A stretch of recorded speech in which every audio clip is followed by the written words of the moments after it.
तो third line में sir first का ए के बाद क्या है? A and B are two non-empty sets.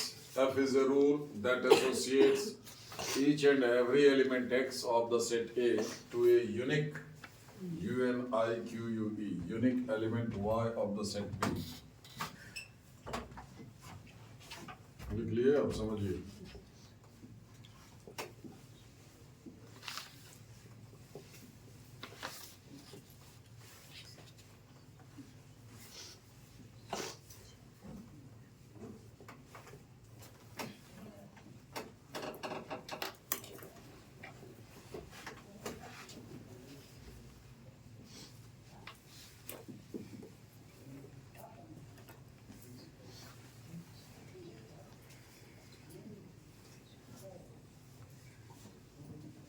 बहुत ऊपर।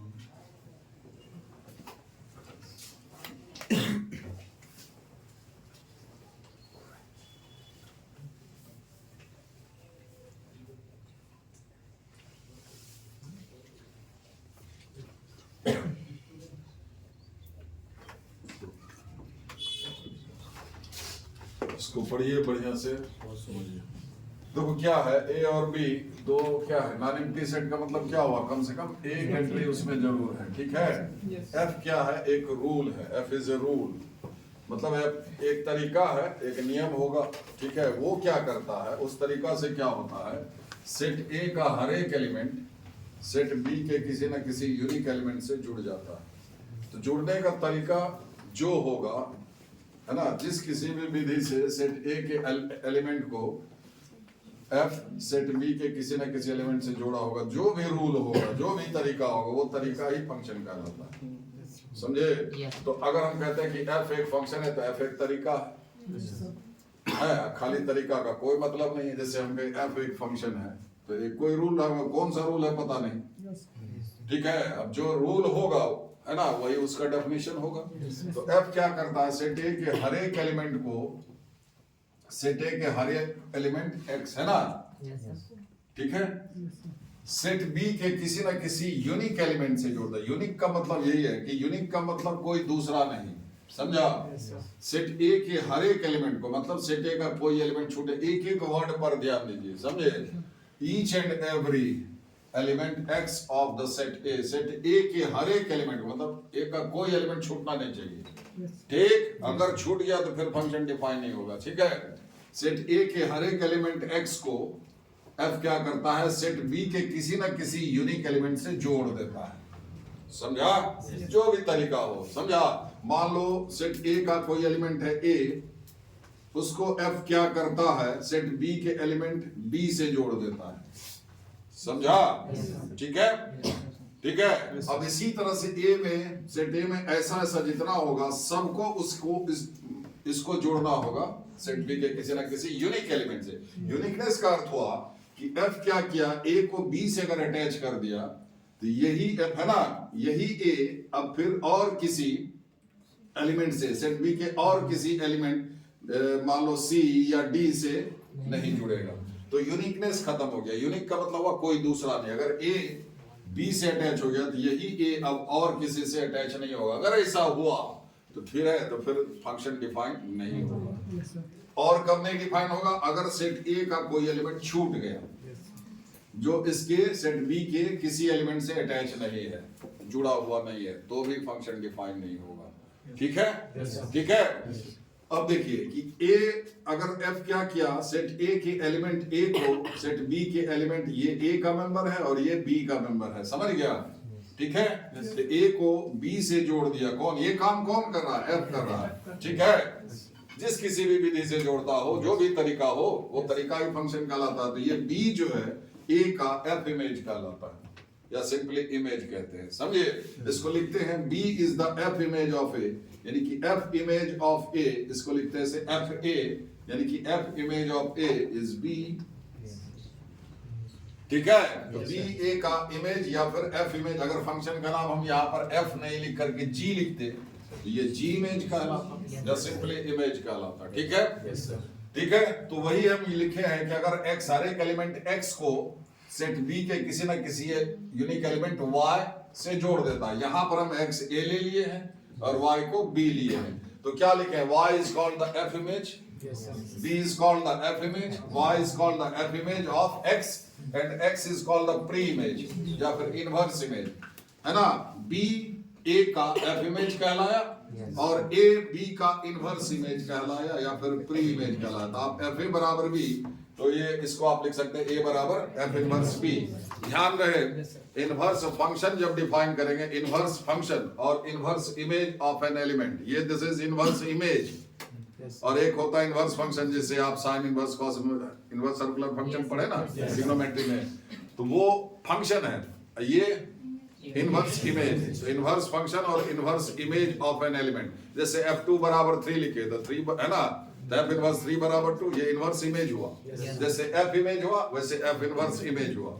b का f इनवर्स इमेज a है ना, a का f इमेज b है, जैसे a का f इमेज निकला उसी तरह से b का इनवर्स इमेज निकला। समझ गया? ठीक है, समझ गए? तो अब ये सेट a का हर एक एलिमेंट का, इसको मिटा देते हैं, ठीक है? तो सेट a का हर एक एलिमेंट सेट b के किसी ना किसी यूनिक एलिमेंट से जुटा हुआ होना चाहिए, ठीक है? और क्या देखे, सेट a के एक एलिमेंट का एक ही इमेज होना चाहिए, एक एलिमेंट का एक से ज्यादा इमेज, एरो एक एलिमेंट से आपका एक ही एरो निकलना चाहिए। समझ गए? एक ही एलिमेंट से एक से ज्यादा एरो नहीं, ठीक है? हाँ, ये हो सकता है एक से ज्यादा एलिमेंट से एरो निकल करके एक ही पर जा सकता है, लेकिन एक से ज्यादा एरो नहीं निकलेगा। मतलब एक एलिमेंट का एक से ज्यादा इमेज नहीं होगा, लेकिन एक से ज्यादा एलिमेंट का सेम इमेज हो सकता है। समझे? उसमें यूनिकनेस नहीं बर्बाद हुआ। समझे? एक एलिमेंट का एक ही इमेज होगा, एक एलिमेंट का एक से ज्यादा इमेज नहीं हो सकता, लेकिन एक से ज्यादा एलिमेंट का सेम इमेज हो सकता है। वो इमेज एलिमेंट यूनिक एक ही है, बी इधर ये सब बहुत सारा है, लेकिन वो तो यूनिक है, एक को है, नहीं है तो यूनिकनेस बचा रहा। समझे बात? ठीक है, अगर ऐसा है, ऐसा काम अगर f कर पाया सेट a से सेट b में, तो f a से b में फंक्शन कहलाएगा, और लिखते हैं ऐसे f is a function from a to b, और ये सेट a जो है इधर वाला जिसके एलिमेंट का इमेज ढूंढते हैं इसमें, ये सेट a जो है इसका सारा एलिमेंट यानी कि सेट a फॉर्म करेगा फंक्शन f का डोमेन, इसमें x मिलेगा। ठीक है? आप भी देखते हैं, जो पढ़ते हैं तो दो तरह का वेरिएबल देखते हो, x और y करते हो ना, y लिखो या fx लिखो एक ही चीज है, ठीक है? और y मिलेगा इसमें b में, ठीक है? बोलिए। तो इसमें अब जरूरी नहीं है कि इसमें लिखा हुआ है कि each and every element x of the set a, each and every element of the set a, यही वर्ड इसके साथ नहीं लिखा हुआ। Each and every element of the set भी लिखा हुआ है कहीं? क्या नहीं लिखा हुआ। मतलब इसका कोई एलिमेंट नहीं छूटना चाहिए जिसका कि इसमें इमेज ना हो। इसका एलिमेंट नहीं भी छूट सकता है, छूट भी सकता है। इसका कुछ एलिमेंट ऐसा हो सकता है जो इसके किसी एलिमेंट का इमेज नहीं है, ठीक है? लेकिन इसका एक भी एलिमेंट नहीं छूटना चाहिए जिसका कि इमेज इसमें मौजूद ना हो। मेरी बात समझ में आ रही है? एक ही तरह का तो नहीं लग रहा है। इसमें एक या तो एलिमेंट एक आध छूट सकता है, नहीं भी छूट सकता है। समझ गया? इसमें कुछ एलिमेंट ऐसा हो सकता है जो कि इसमें क्या है, इमेज एलिमेंट है।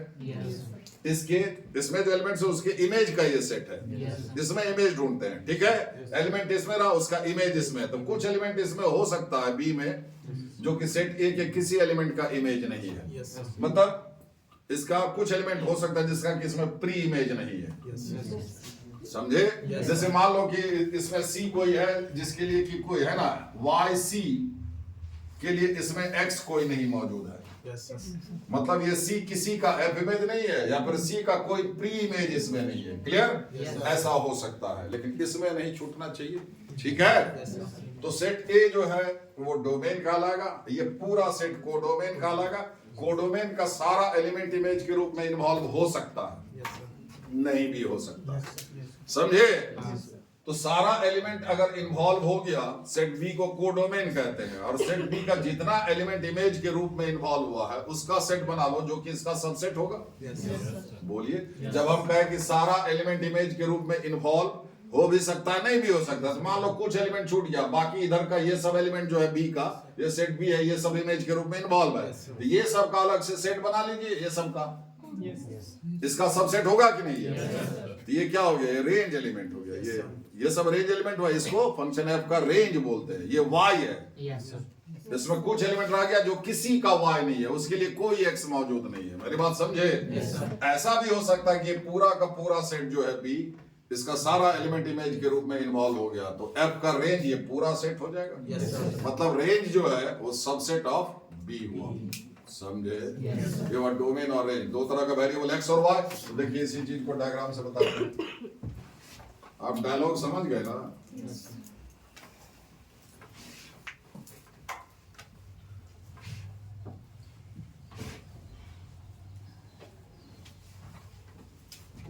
देखिए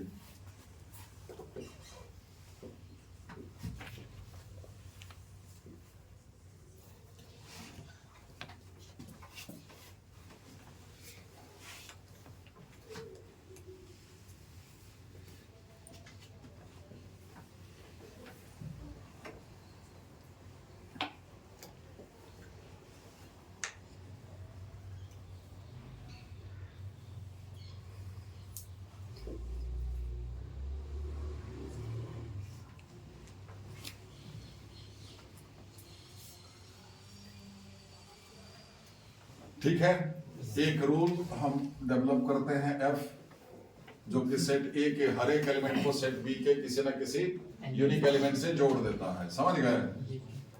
यहां पर ऐसे करें। ठीक है, अगर हम जीरो को अंडर एफ क्या करता है? जीरो को 1 से जोड़ देता है, यानी कि the f image of zero is 1, यानी कि एफ जीरो बराबर 1। ठीक है, -1 को वो जिस किसी भी जो भी तरीका हो, इसी से क्यों जोड़ा, इससे क्यों नहीं जोड़ा, कुछ तो रहा होगा, कुछ तो मन में रहा होगा। जो मन में है, जो तरीका है, वही फंक्शन कहलाता है, जो दिखता नहीं है। समझ गए? ठीक है, the f image of zero is 1, the f image of -1 is 2। ठीक है, फिर 3 को क्या करता है? 10 से जोड़ देता है, और इसको जो है तो f3 इक्वल टू 10, और क्या है? f of -2 equal to 5। इसका कोई एलिमेंट छूटा नहीं। अगर छूट जाता, और एक एलिमेंट का एक ही इमेज है, इस जीरो से ये जो एरो निकला 1 से टकरा, अब इसी जीरो से कोई दूसरा एरो नहीं। मेरी बात समझ में आ रही है? ठीक है, ऐसा हो सकता है कि सारे एलिमेंट से एरो इसी पर चला जाए। एफ ऐसा तरीका अपनाता कि इसके सारे एलिमेंट को किसी एक से जोड़ देता, वो चलेगा। कि जीरो का भी इमेज 5, -1 का भी 5, 3 का भी 5, -2 का भी 5, image element unique element y of the set B। उधर एक से ज्यादा ना। अब यही है, जीरो इससे अटैच हो गया, जीरो का इमेज 1 हो गया, और इसी जीरो का -7 भी हो गया, तो यूनिकनेस खत्म। इमेज एलिमेंट तो 2 आ गया, इधर तो x एक ही है। एक x के लिए एक से ज्यादा y हो गया, नहीं समझे? एक x के लिए एक ही y होना चाहिए, एक से ज्यादा x के लिए सेम y हो सकता है।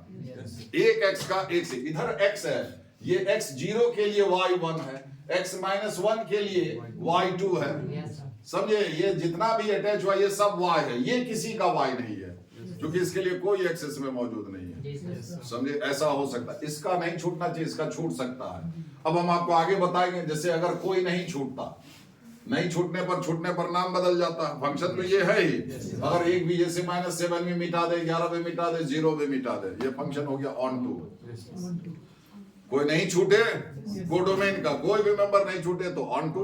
एक भी छूट जाए या एक से ज्यादा छूटे तो इनटू। नहीं है? अब होता है 1-1, वो आगे हम बताएंगे, जस्ट खाली सुन लो अभी। 1-1 1-to-1 कनेक्शन। एक एलिमेंट का हम बोले ना, एक से ज्यादा इमेज नहीं होगा, लेकिन एक से ज्यादा एलिमेंट का सेम इमेज हो सकता है। मेरे पास समझ में आ गई?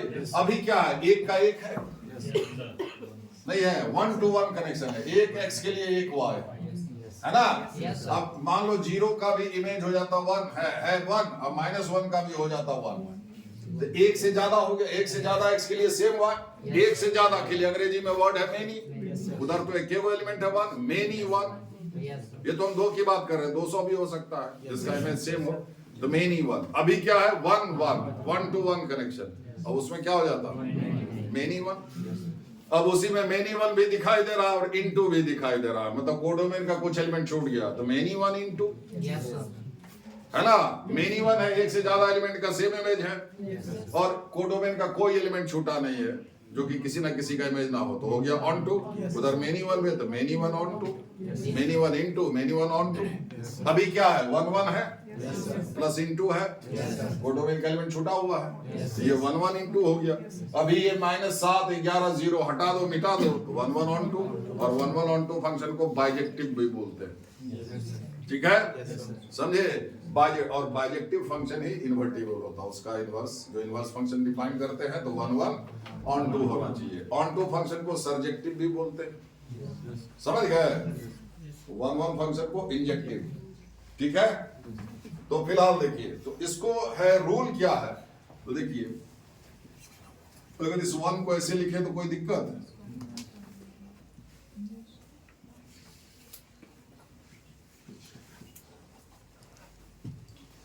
है ना, ये सब है ना, फिट हो रहा है ना, ये 5 ही आएगा, ये 10 ही आएगा, ये 2 ही आएगा, ये 1 ही आएगा, लिख सकते हैं ना साहब। एफ क्या तरीका अपनाया है, एफ क्या करता है, सेट ए के हर एक एलिमेंट को उसके स्क्वायर से एक ज्यादा जो एलिमेंट है उससे जोड़ देता है, ये तरीका अपना। सीधे स्क्वायर से भी जोड़ सकता था, सीधे इसको क्यूब से भी जोड़ सकता था, सीधे इसका इस नंबर का साइन या लॉग से भी जोड़ सकता था ना, अलग अलग तरीका हो सकता है, तो अलग अलग फंक्शन होगा, ठीक है। हर एक एलिमेंट को उसके आधा से जोड़ सकता था, उसके आधा से 4 कम से जोड़ सकता था, अलग अलग अनगिनत तरह का फंक्शन डिफाइन होगा, समझ गए। फिलहाल इन जनरल इसके एलिमेंट को अगर हम x से डिफाइन करें, x यहाँ पर 0 है, x 0 के लिए y यानी कि इमेज 1 हो गया, x -1 के लिए y 2 हो गया, x 3 के लिए। तो अगर इन जनरल इसका हम करें कि x और यहाँ पर y ले लें कि x का इमेज अगर y है तो fx बराबर क्या लिखेंगे, y, और ये कैसे डिफाइन होगा, x स्क्वायर प्लस 1। अब क्या करता है ना, यही इस फंक्शन का डेफिनेशन हो, तो वही हम बोले कि fx लिखो या y लिखो, एक ही चीज है, ठीक है। जरूरत पड़ेगा तो fx की जगह पर y, y की जगह पर fx लिखेंगे। तो इस फंक्शन का डेफिनेशन क्या होगा, fx बराबर y। देखिए 2 वेरिएबल आ गया, देखिए ये x जो दिखाई दे रहा फंक्शन के डेफिनेशन में, ये x किस में है, y किस में है, ये किसी का y नहीं है, इसके लिए कोई x नहीं है, इसके लिए कौन सा x लिखेगा, जैसे इसके लिए लिख देंगे ना, जैसे इसके लिए ये y है, इसके लिए x है 0, x 0 लीजिएगा तब ये y आएगा, ये इसका कोई x नहीं है, इसलिए किसी का y नहीं है।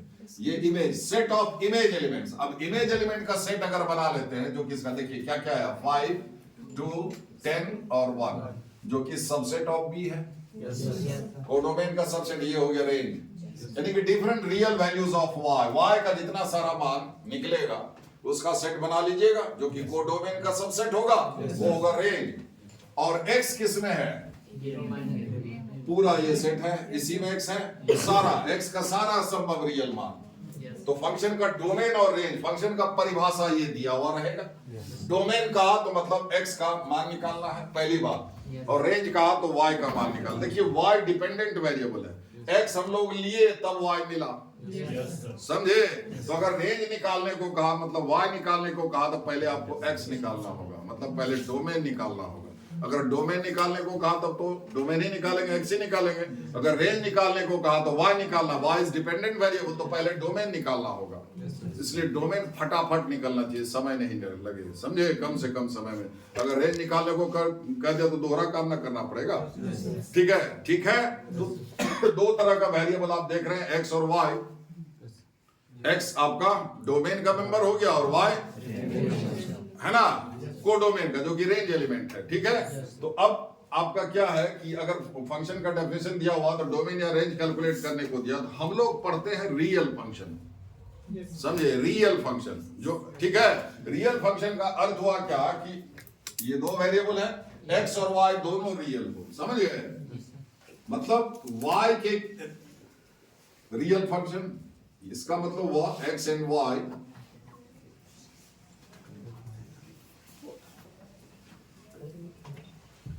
ठीक है। इसका अर्थ हुआ कि x के किसी वैल्यू, आप x का मान डालोगे तो y निकलेगा, या y का मान डालोगे तो x निकलेगा।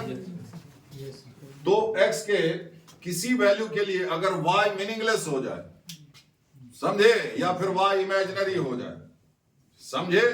अब जैसे मान लीजिए कि अगर हम y डिफाइन करें 1/x-1, यही y ऑफ x, समझे? तो अगर इसमें हम x1 डालते हैं जो कि एक रियल नंबर है, अगर x1 डाले तो y क्या आ जा रहा है? 1/0। तो सबका ध्यान उसी पर, और इसमें खाली दिमाग चलेगा। जो पढ़ रहे हैं ना, पीछे का सारा मैथमेटिक्स भूल जाइए ना, इसमें फार्मूला होता ना कुछ, दिमाग चलता है ठीक, नहीं तो घर बैठो, समझा? तो x अगर 1 डालते हैं तो ये फिर क्या हो जाएगा? 1/0। मीनिंगलेस। जीरो से डिवीजन अलाउड है? नहीं है। तो क्या हो गया? ये हम लोग रियल फंक्शन पर थे, कुछ रियल चीज मिला ही नहीं आपको, मिला ही नहीं x1 के लिए। मेरी बात समझ में आ रही है? तो x का जो वैल्यू होता है वो क्या होता है? फंक्शन का डोमेन। तो इसका जो भी डोमेन होगा x1 के सिवा कुछ भी रखेंगे x की जगह पर, कोई भी रियल नंबर, कोई भी रियल नंबर, रियल नंबर समझते हैं ना, जिसमें आई नहीं दिखाई पड़े, वो सारा रियल है।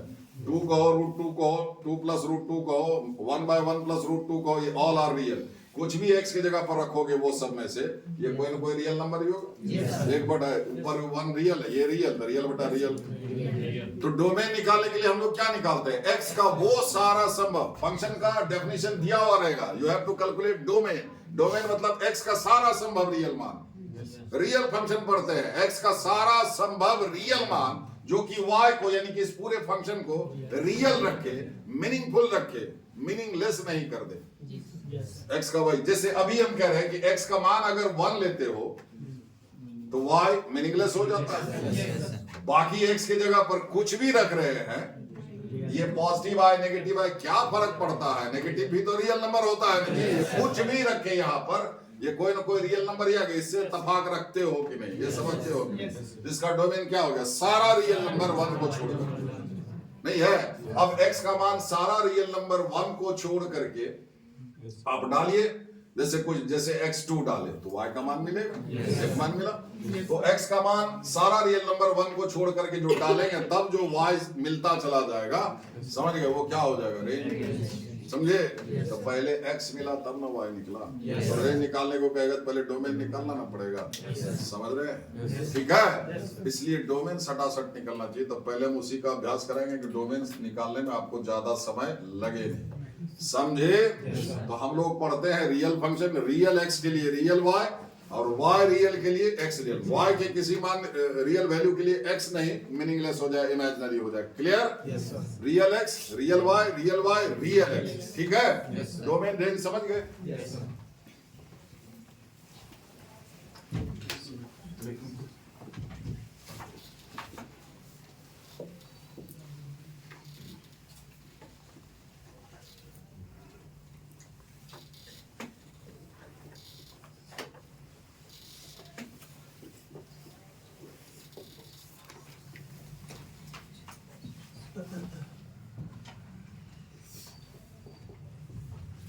जैसे कुछ तो आप क्वाड्रेटिक वगैरह पढ़ चुका है ना, क्वाड्रेटिक वगैरह पढ़ा है, एक्सप्रेशन वगैरह सब कुछ जानता है, तो कुछ उसी से डोमेन निकाले है ना, जो जानते हो पहले से। लॉग वॉग वगैरह सभी नहीं देते हैं क्योंकि वो फिर एक बार बता दें।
तो जल्दी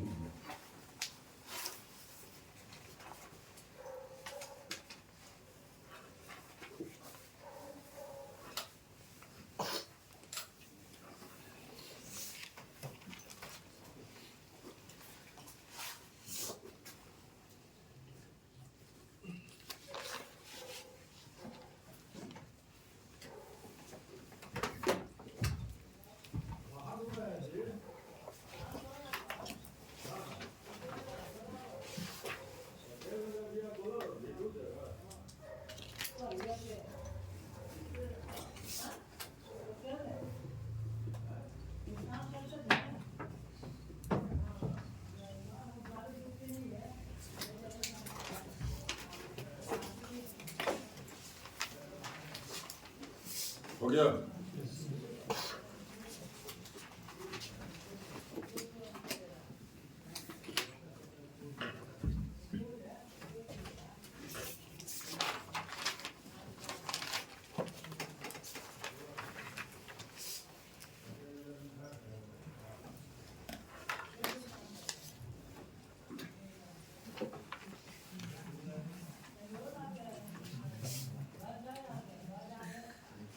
हो गया?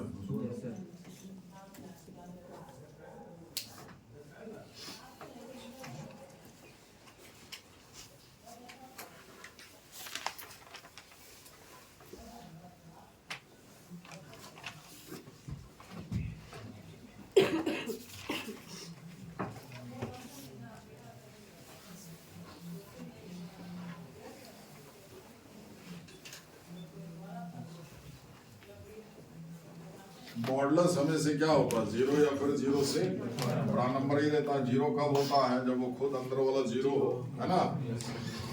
अब नीचे में जो लिखा हुआ mod of x by x plus 1, ये जीरो कब होगा?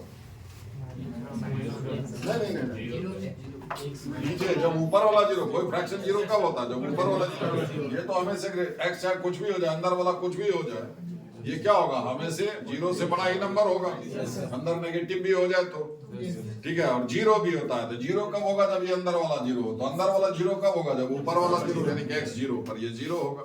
नॉन जीरो कोई भी नंबर डालोगे। अब है क्या दिक्कत? क्या है कि मीनिंगलेस कब हो जाएगा? जब x बराबर -1 डालेंगे। -1 छोड़ करके कुछ भी डालोगे, ये कोई ना कोई पॉजिटिव या फिर नेगेटिव रियल नंबर होगा, उसका मॉड है तो हमेशा पॉजिटिव ही आएगा। जीरो भी हो जाएगा, क्योंकि x जब जीरो करेंगे तो जीरो हो जाएगा, समझ गए? तो x नॉट इक्वल टू, मैं मतलब इसका डोमेन क्या हो जाएगा? सारा रियल नंबर, ठीक है। रेंज क्या होगा? सारा आपका क्या हो जाएगा? अब देखिए ऊपर वाला से, जस्ट अभी रेंज पर हम जा नहीं रहे हैं, जो भी ये नंबर है उससे ये 1 यूनिट ज्यादा है। बोलिए, जो भी आएगा, एक तो आएगा जो भी आएगा, जीरो या जीरो से बड़ा नंबर आएगा, और वो है ना, जीरो या जीरो से बड़ा। लेकिन जरा देख लिए, जीरो के आगे जाएगा, बाएं तो जाएगा नहीं, आगे कहां तक जा सकता? ऊपर वाला से नीचे वाला हर हाल में 1 यूनिट बड़ा है। तो जब नीचे बड़ा हो जाए ऊपर से, तो जाहिर है मैग्नीट्यूड 1 से कम होगा, होगा कि नहीं? ऊपर अगर 5 डालते हो तो नीचे 6 हो जाएगा, 1 से छोटा नंबर। सिंपल लॉजिक है। अब इसमें कैलकुलेशन विधि विधान से जाने लगिएगा तो एक पेज का हो जाएगा। सिंपल लिखिए, जीरो इंक्लूडिंग जीरो एक्सक्लूडिंग 1, 0 से 1 के बीच में आएगा इसका रेंज, समझे? ठीक है। और ये क्वाड्रेटिक है। और fx टू बी रियल, इसको क्या होना पड़ेगा? जीरो जीरो से बड़ा, रूट के अंदर नेगेटिव आता तब ये इमेजिनरी होगा। और fx इस फंक्शन को रियल होने के लिए, मीनिंगफुल होने के लिए, इसको क्या होना पड़ेगा? जीरो या फिर जीरो से बड़ा, है कि नहीं? 2x square minus 3x plus 1 greater than equal to 0।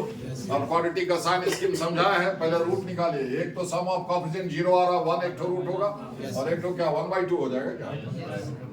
1/2 और 1 होगा शायद इसका रूट। देखिए 1/2 डालिए, 1/2 प्लस 1/2 प्लस 1 तो 3/2, या 3/2 माइनस 3/2 तो 1/2 और 1 इसका रूट हुआ, ठीक है। स्क्वायर वाला टर्म का कोएफिशिएंट पॉजिटिव और ये एक्सप्रेशन भी पॉजिटिव। क्या नियम है? x का वैल्यू छोटा रूट से छोटा, और ठीक है। अगर कायदे से लिखना चाहें तो क्या हो जाएगा? -∞ से हाफ, -∞ ओपन करेंगे, क्लोज करेंगे, यूनियन 1 to इंफिनिटी ओपन करेंगे, समझ गए? अब ये साइन स्कीम से for fx this function to be real, इसको रियल होने के लिए इस चीज का x का वो वैल्यू चाहिए जो कि इसको जीरो या जीरो से बड़ा बना दे। वही वैल्यू एडमिसिबल है।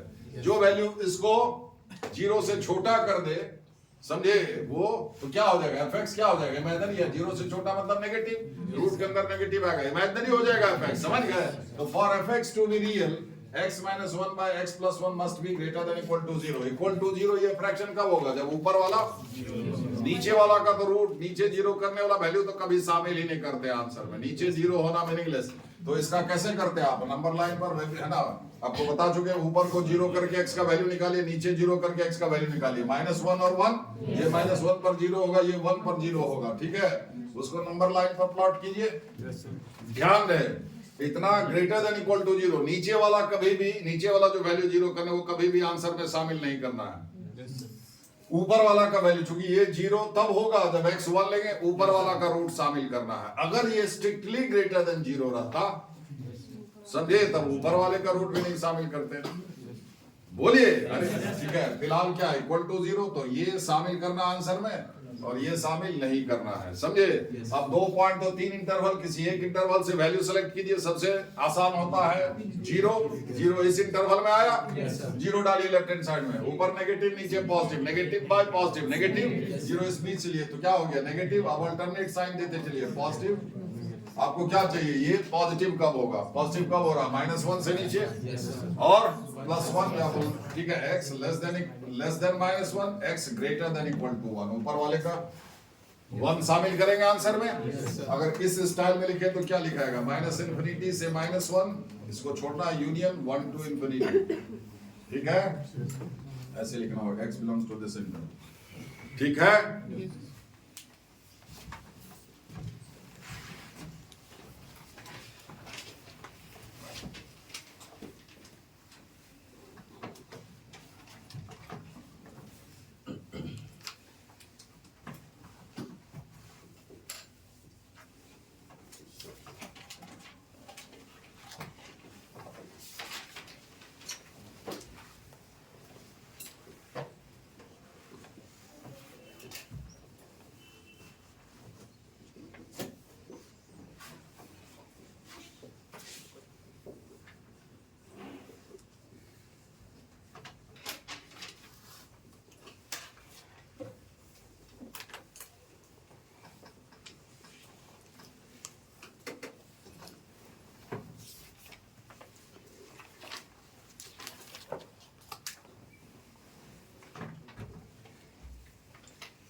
ठीक है, देखिए, तो बेसिकली फंक्शन को 2 पार्ट में बांटा गया है, एक अलजेब्रिक और एक नॉन अलजेब्रिक, ठीक है। तो पहले अलजेब्रिक में देखा जाए,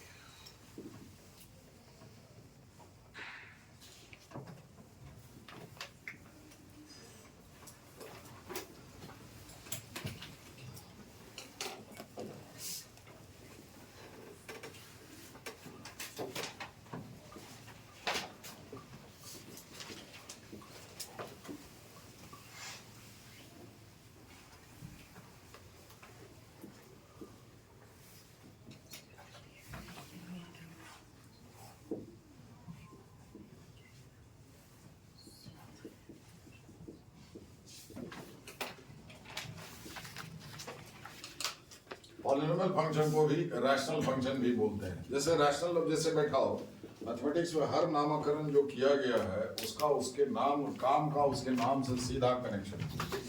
जैसे रैशनल नंबर सब ध्यान में, रैशनल और इरेशनल, उसी तरह से इसमें देखो मैच करा देते हैं।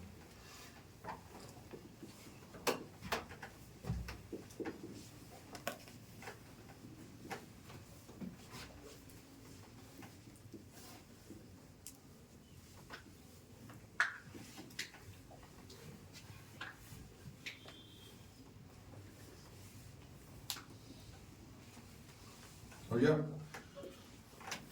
पॉलिनोमियल के बारे में कई बार बता चुके हैं।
ये n मतलब जो पावर में है, पावर सीरीज है ये x का, n जो है वो क्या होना चाहिए, is a non negative integer, यानी कि होल नंबर, यानी कि n 0 1 2 3 ये सब होना चाहिए।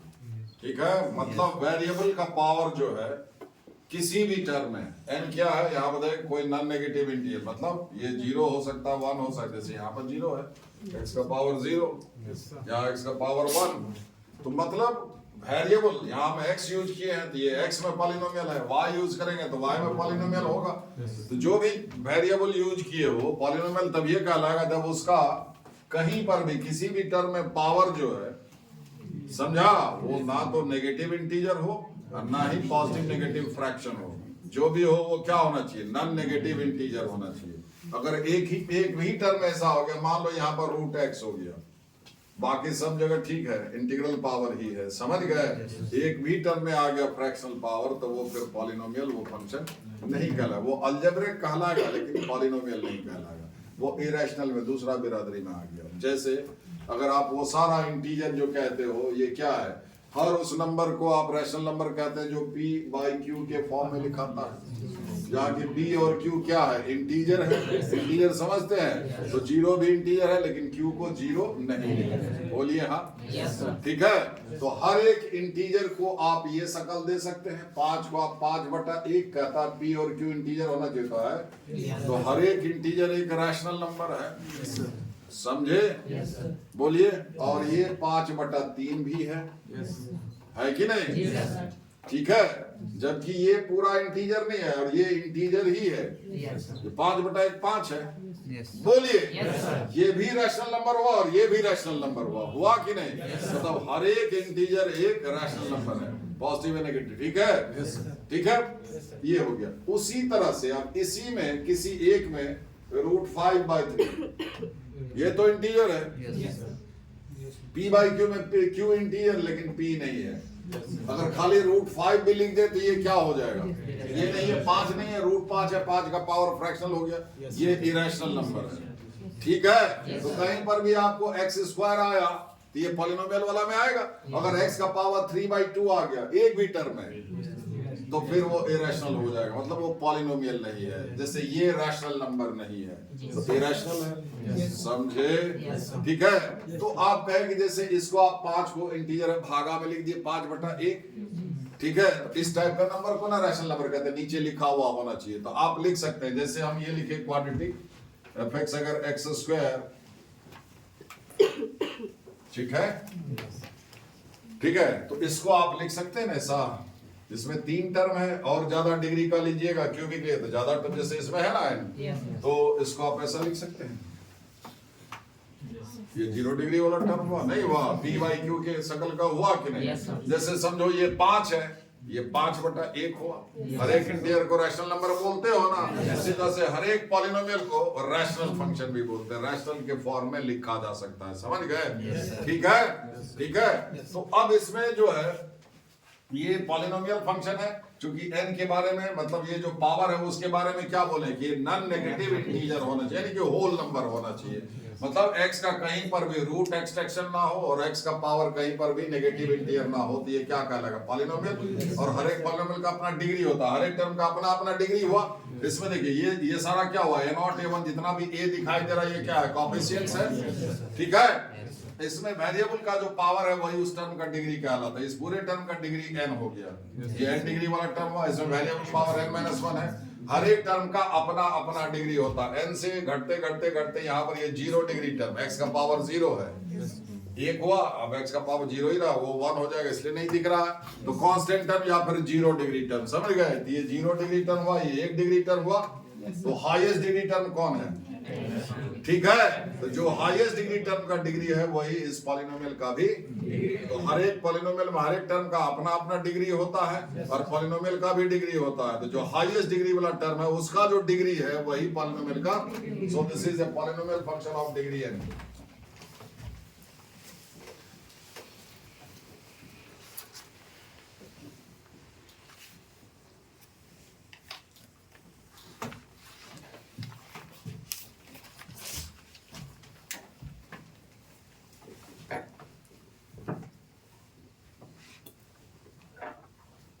पॉलिनोमियल फंक्शन को रैशनल फंक्शन भी बोलते हैं। ये पर लिख दिया है ना rational function. Rational function actually ऐसा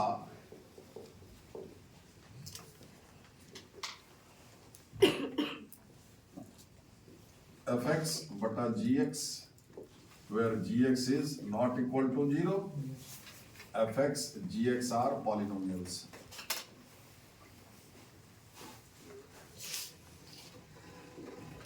तो हर पॉलिनोमियल को आप हर इंडिविजुअल पॉलिनोमियल को आप ये शकल दे सकते हैं। जैसे ये पॉलिनोमियल फंक्शन ऑफ डिग्री 2, इसको हम ये शकल दिए कि नहीं, ये वाला, इसलिए ये भी रैशनल फंक्शन है।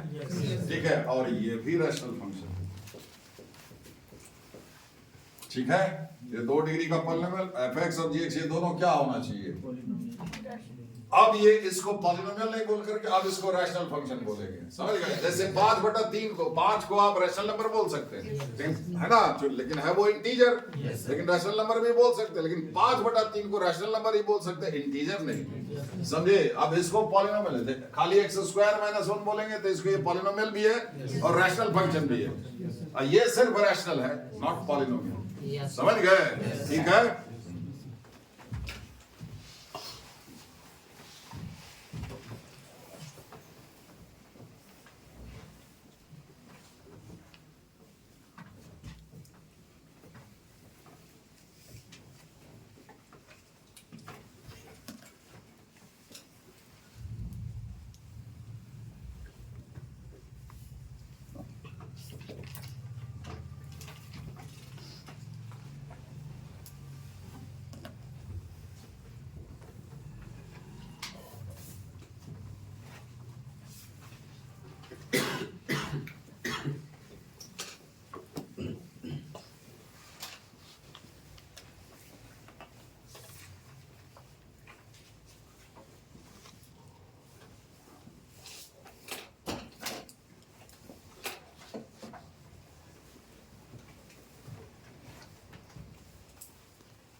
रूट एक्स है, यहाँ पर एक्स का पावर फ्रैक्शन है, इसलिए ये पॉलिनोमियल नहीं कहलाएगा।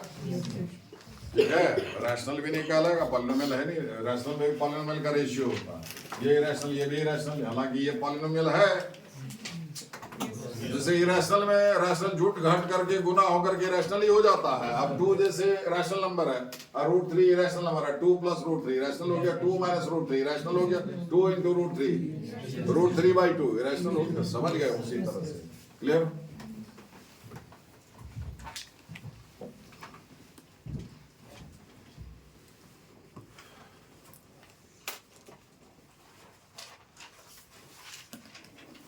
परीक्षा दे लिए नंबर दे में क्या है।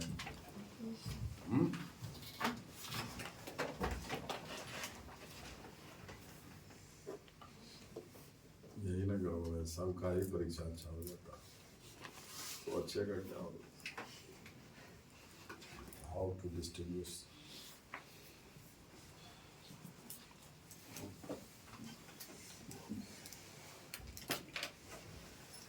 बता दे।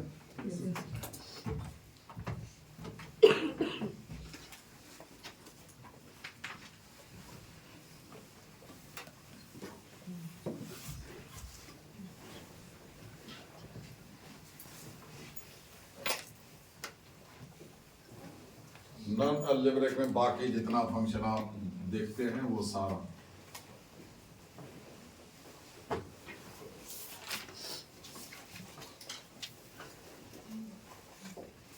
इसमें आ जाता है आपका ट्रिग्नोमेट्रिक,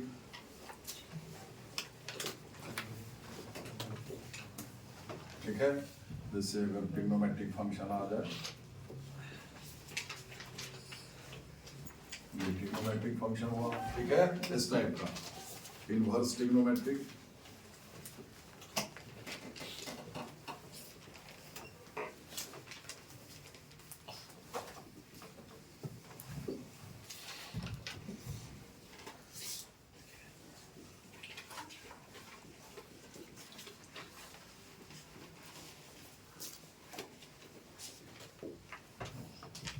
ये सब इनवर्स ट्रिग्नोमेट्रिक हुआ अकेले या फिर किसी के साथ, और कुछ मिक्स रहता है जिसमें अलजेब्रिक में ट्रिग्नोमेट्रिक घुसा हुआ है, तो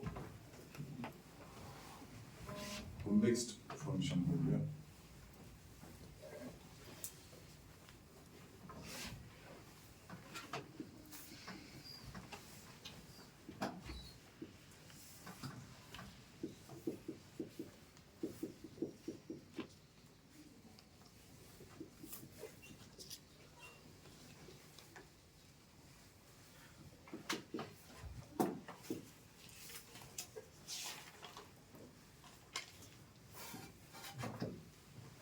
एक्सपोनेंशियल पावर वाला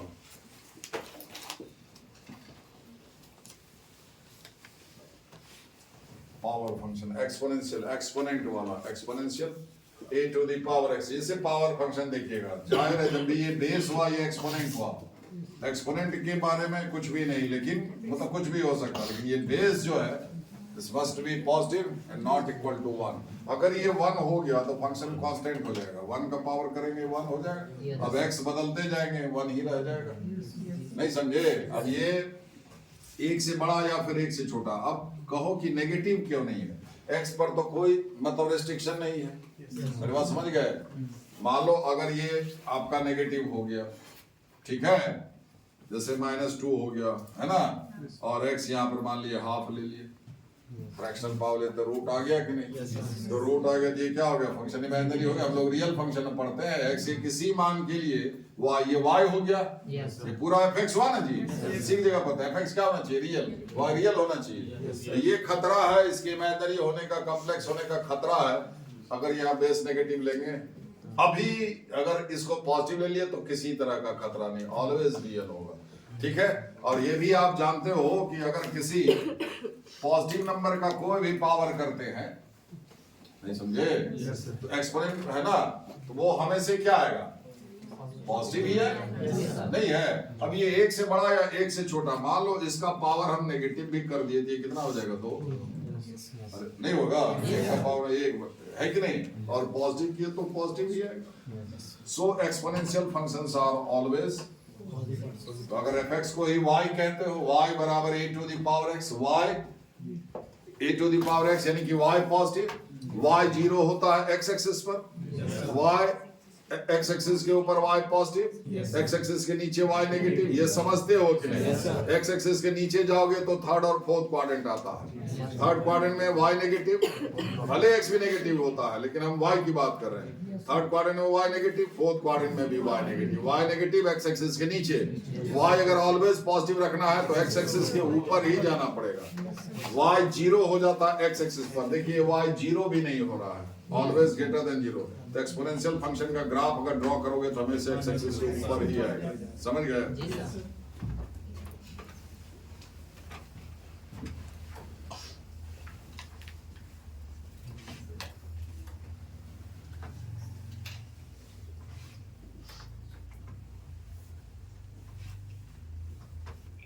ये a जो ले रहे हैं आप, जब 0 नहीं लेंगे और 0 से बड़ा लेंगे है ना, लेकिन 1 नहीं लेंगे तो क्या होगा, 0 से 1 के बीच में, यानी कि 1 से छोटा या फिर 1 से बड़ा। a to the power x में a आप 1 से बड़ा ले सकते हैं या फिर 1 से छोटा, 1 से छोटा लेकिन 0 से बड़ा, क्लियर? a y बराबर a to the power x, a अगर 1 से बड़ा तो मान लो a 2 ले लिए तो y बराबर क्या हो गया, 2 टू द पावर x, ठीक है। और a अगर 1 से छोटा ले लिए लेकिन 0 से बड़ा, से a अगर हाफ ले लिए, ठीक है, तो a to the power x यानी कि हाफ का पावर x, बेस 1 से छोटा, लेकिन इसी को अगर ऐसे कर दे 2 टू द पावर -x भी लिखा है कि नहीं? ठीक है, हम ये कहने जा रहे हैं कि a to the power x जिसमें कि a 1 से छोटा है, क्लियर, और a to the power minus x जिसमें कि a 1 से बड़ा है। ये दोनों एक ही चीज है, नहीं समझे? देखिए ना, a to the power x, a 1 से छोटा है, यही चीज ऐसे लिखा है कि नहीं? a to the power minus x जिसमें a क्या है? 1 से बड़ा। समझे? समझे कि नहीं? ठीक है, जैसे e to the power minus x, ही तो 1/e का पावर x हुआ, 1/x हुआ। बोलिए, इस पूरे को आप ऐसे लिख सकते हैं 1/e के पावर e का मान करीब करीब 3 के करीब है, 3 से थोड़ा सा कम, ये लगभग 1/3 से थोड़ा ज्यादा हुआ, 1 से छोटा। और यही चीज ना ये है जो इसका ग्राफ होगा, मतलब a to the power minus x का ग्राफ वही होगा जो 1/a to the power x। अगर a आप 1 से बड़ा लिए हुए हैं तो 1/a 1 से छोटा हो जाएगा, नहीं हो जाएगा? नहीं समझे? इतना ध्यान मग्न हो गया। चलो देखिए यहाँ पर तो ठीक है, तो अब इसका चाहे उसका नीचे a 1 से बड़ा हो या 1 से छोटा हो, एक्सपोनेंशियल जो है हमें से क्या पॉजिटिव वैल्यू देगा? ग्राफ इसका खींचे या उसका खींचे, हमें से एक्स एक्सिस के ऊपर ही आएगा। अब किसी भी चीज का अगर ग्राफ खींचते हो, बड़ा सिंपल है, जब एरिया पढ़िएगा तो और थोड़ा डिटेल्स में जाएंगे, लेकिन ऐसे सिंपल है, रफ स्केच करते हैं हम लोग ग्राफ का। ठीक है, सबसे पहले जो आप क्या करते हो, दो परपेंडिकुलर लाइन लेते हो, ठीक है, और ये जहां पर दोनों कटता है इसको हॉरिजॉन्टल लाइन को क्या बोलते हो? एक्स एक्सिस, ठीक है, एक्स एक्सिस, और वर्टिकल लाइन को वाई एक्सिस। ऑरिजिन को आप बाकी पॉइंट को आप इंडिकेट नहीं करते हो, करते हो? है ना, करते हो। अब किसी चीज का मान लो y बराबर 2 टू द पावर x का ग्राफ हम लोग खींचने जा रहे हैं, मान लो इसका बेस x से बड़ा है। अब y बराबर 2 टू द पावर x का ग्राफ का शेप जैसा आएगा, वही शेप y बराबर 3 टू द पावर x का भी लीजिएगा, वही y बराबर 10 टू द पावर x का भी लीजिए, शेप वही लीजिएगा। होगा क्या? 2 टू द पावर x, मान लो x अब जब 1 देते हैं तो y 2 यूनिट होगा। y कोऑर्डिनेट क्या बताता? पॉइंट का x एक्सिस से दूरी, हाइट। तो x अगर है ना, x अगर 1 देते हो, यहाँ बेस में 2 है, ये 2 यूनिट हाइट, मतलब 2 यूनिट ऊंचा दिखाई देगा। और वही यहाँ पर अगर 10 रखे, x 1 ही डाले तो 10 यूनिट ऊंचा, हाइट बढ़ जाएगा, शेप तो वही रहेगा यार। ये पहले ही मुड़ जाएगा, 10 का पावर x वाला ज्यादा ऊंचा चला जाएगा, ठीक है, ये थोड़ा देर से मुड़ेगा। मेरी बात समझ में आ रही है? हम शेप की बात कर रहे हैं, तो y का पावर, y बराबर 200 का पावर x का भी शेप वही लीजिएगा जो y बराबर 2 का पावर x का लिए। समझ में आ रहा है? ठीक है, उसी तरह से y बराबर हाफ का पावर x यानी कि 2 का पावर माइनस x का जो फोटो आएगा, वही y बराबर 3 का पावर माइनस x यानी कि 1/3 का पावर x, 1/e का पावर x यानी कि e का पावर माइनस x। इस सब का शेप वही लीजिएगा, समझे? बस थोड़ा क्या होगा, शेप वही रहेगा। जैसे ऐसे जा रहा है तो कोई क्या होगा, अगर बेस बड़ा है तो समझ रहे हो, जैसे कोई प्लेन होता है ना, थ्रस्ट वो चाहिए, वो थ्रस्ट है, कोई फाइटर प्लेन समझे, मेरा बहुत कम थ्रस्ट में, बहुत को देखते होगे पिक्चर सब में कि वही उड़ा देता है, बिना थ्रस्ट का उड़ा देता है, उड़ाता है ना फाइटर प्लेन, सब छोटा होता है तो वो प्लेन जो बड़ा प्लेन ही तो है, समझे, लेकिन उड़ता सब है। ठीक है,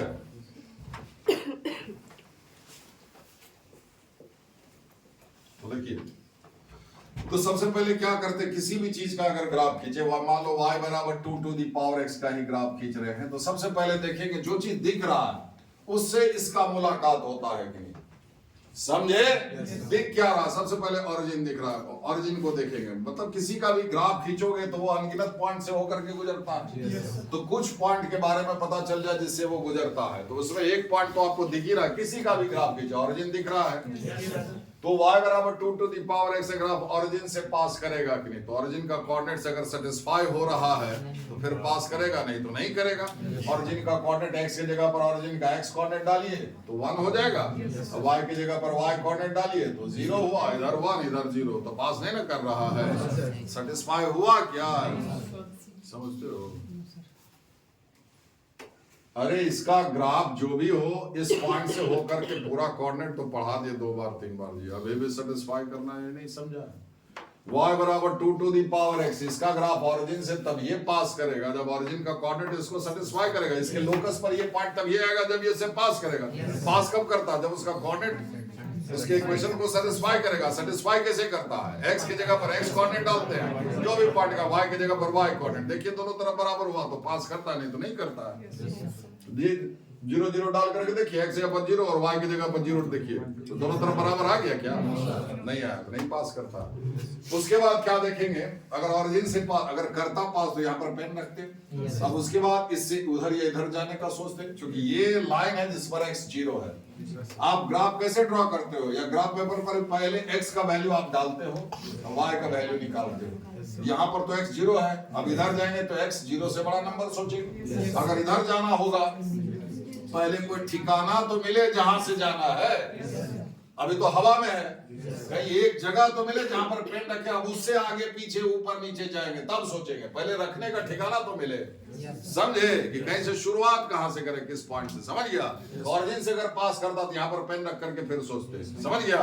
नहीं पास कर रहा तो फिर देखो एक्स एक्सिस को कहीं पर काटता है कि नहीं। समझे? हम समझा चुके हैं, फिर भी नहीं समझते हो तो इतना अब सुन लो। एक्स एक्सिस को कहीं पर काटता है नहीं, कहीं पर काटने का क्या मतलब है? किसी पॉइंट पर ना काटेगा जी। अगर इसका ग्राफ एक्स एक्सिस को किसी पॉइंट पर काटता होगा तो एक्स एक्सिस पर हर एक पॉइंट का वाई कोऑर्डिनेट 0 होगा, y 0। ठीक है, तो इसका ग्राफ एक्स एक्सिस को किसी पॉइंट पर कट करता है कि नहीं? अगर कटता है तो उस पॉइंट का कोऑर्डिनेट मिलेगा। वो मिलेगा कैसे? कर्व के इक्वेशन में y को 0 कीजिए और x कैलकुलेट कीजिए।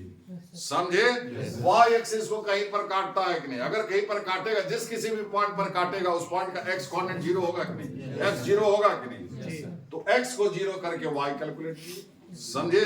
कहने का मतलब x एक्सिस के साथ इंटरसेक्शन पॉइंट अगर किसी भी कर्व का, चाहे वो स्ट्रेट लाइन हो, पैराबोला हो, एलिप्स हो, कोई भी हो, x एक्सिस को कहीं पर काटता है कि नहीं? तो कर्व का जो इक्वेशन है ना, इक्वेशन तो दिखेगा आपको, उसमें y को 0 कर लेना।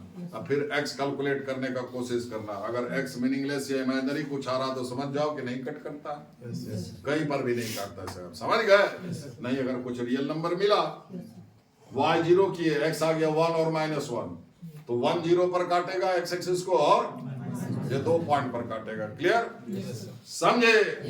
और उसी तरह से y एक्सिस के साथ इंटरसेक्शन पॉइंट निकालने के लिए कर्व के इक्वेशन में x को 0 करो और y कैलकुलेट करो। फिलहाल x एक्सिस को कहीं पर काटता है नहीं तो y को 0 करेंगे। वही होगा ये कभी 0। अभी आप देखे हैं, भूल मत जाइए, तुरंत क्या लिखे थे? Exponential functions are always greater than 0। अरे y 0 अगर कर दे तो बता सकता है शर्मा जी, x का ऐसा कोई मान 2 का पावर करने से 0 आ जाए? कभी सुना है क्या? 2 का कितना पावर करने पर 0 आता है? आएगा कभी? ठीक है, वो क्यों? अभी हम लिखे कि एक्सपोनेंशियल फंक्शन, ये पावर फंक्शन जो है, this is always greater than 0, not equal to 0। आप तो इक्वल टू 0 कर रहे हैं। समझे? तो x नहीं मिलेगा, मतलब इसका ग्राफ x एक्सिस को कहीं पर नहीं काटेगा। वो भी गया। अब बचा y एक्सिस। 3 चीज दिखता, ऑरिजिन, ये लाइन कहीं या तो ऑरिजिन से नहीं पास करे, आप तो इसको कहीं काटे, जहां काटेगा वहां पेन रखेंगे, वहां से शुरू करेंगे, या इसको कहीं काटे। अभी क्या है? y एक्सिस को कहां पर काटता है? तो x को 0 कीजिएगा तो y 1 आ जाएगा। x 0 0 1 कहीं पर प्लॉट कर लिया अपने हिसाब से, मान लिया यही पॉइंट है 0 1। अब हम वही कह रहे हैं कि यहाँ पर अगर 3 to the power x भी रहता तो x 0 करते तो यही पॉइंट ना आता, ये हाइट उतने रहता। अब फर्क क्या? अब इसके उधर जाएंगे तो x का मान 0 से बढ़ा लेंगे। अब ये अगर है x अगर 1 डालेंगे तो ये 2 होगा, ये 1 यूनिट हाइट है तो 2 यूनिट हाइट, इतना हुआ, इतना पर। अब वो क्या हो जाएगा? x अगर 1 लेंगे तो वो 3 हो जाएगा, थोड़ा बढ़ जाएगा। अगर 300 कर देंगे, वो भी इसी से पास करेगा तो 300, यहाँ के बाद वो सीधे ऐसे चला जाएगा। ये सब जो वैल्यू कम है, बेस कम है, तो वो थोड़ा फाइल करके जाएगा, कम हाइट लेकर के जाएगा, शेप वही रहेगा। समझे? ठीक है, ठीक है। तो देखिए, अब यहाँ पर पेन रखिए, इतना तो तय हो गया कि इसका ग्राफ जो है वो x एक्सिस के ऊपर ही रहेगा। अब देखिए, अब x का मान यहाँ पर 0 है। अब थोड़ा सा ले लिए, x का मान बढ़ाइएगा। देखिए x बढ़ता है इधर से इधर, x बताता है हॉरिजॉन्टल डिस्टेंस, x इधर से इधर बढ़ता है ना, और इधर से इधर घटता है। y नीचे से ऊपर बढ़ता है, y बताता है पॉइंट का हाइट, ठीक है, और ऊपर से नीचे घटता है। तो x आप बढ़ा रहे हैं, यहाँ पर x 0 है, x आप इधर बढ़ा रहे हैं, मतलब इधर जा रहे हैं। जैसे x 1 किए तो y कितना हो जाएगा? 2 बढ़ गया। x 2 किए तो y कितना हो जाएगा? 4। 3 किए तो 8 हो जाएगा। जो जो आप इधर जा रहे हैं y का वैल्यू बढ़ते जा रहा है, मतलब इसका ग्राफ उठते जा रहा है। x अगर इंडेफिनिटली लार्ज कर दिया, बहुत बड़ा कर दिया, तो y भी बहुत बड़ा हो जाएगा। बस के बाद मतलब एक्सटेंडेड टू इंफिनिटी, मतलब इसके बाद लगातार इसका ग्राफ, समझे? x इंफिनिटी तो इंफिनिटी, समझे?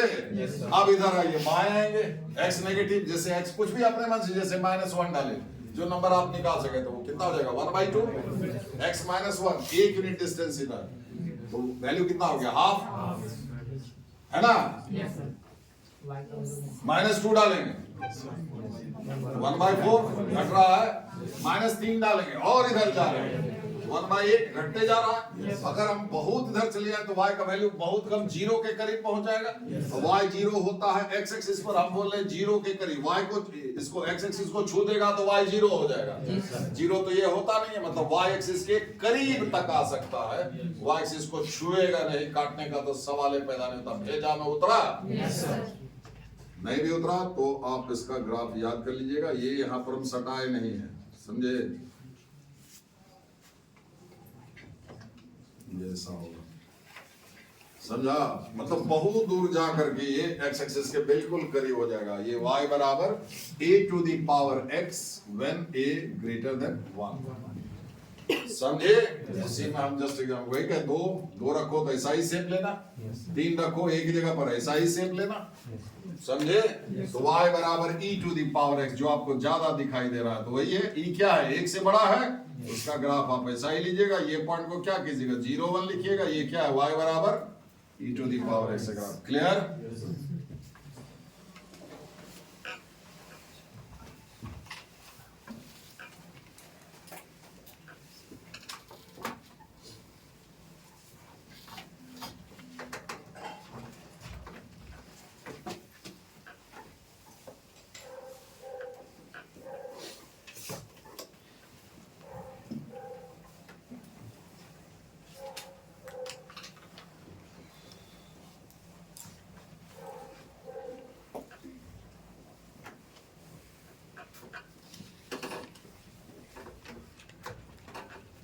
कर लिया, यहाँ कर लिया।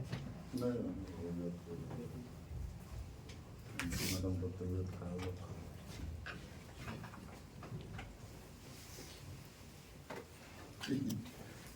कहाँ से ओजीटी आ गया है, पहली बार में से ओजीटी, 4 ओजीटी में तब तो हालत खराब, परेड भी खराब, गोली नहीं चलाता, शूटिंग नहीं करते।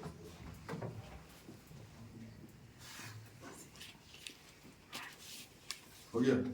देखिए अब मान लीजिए y बराबर half to the power x, यानी 2 to the power minus x, 3 भी ले सकते थे, 3 टू दी पावर माइनस, मतलब a less than 1 but greater than 0। इसका भी ग्राफ खींचेंगे। देखिए base a to the power x जब a 1 से छोटा हो, वही a to the power minus x जब a 1 से बड़ा हो, दोनों एक ही चीज हुआ नहीं है?